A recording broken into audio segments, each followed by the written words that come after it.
kaikki ja tervetuloa seuraamaan Ovikello-ohjelmaa. Tänään meillä kesän ensimmäisenä vieraana on Rebekka Rubini and the Pavians. Tervetuloa! Kiitos! Hienoa kun pääsitte koko bändi saapumaan.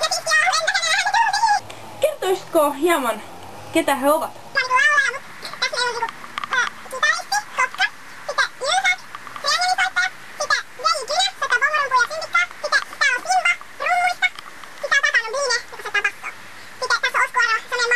Kertoisitko vielä, minkälaista tyylilajia teidän bändin edustaa?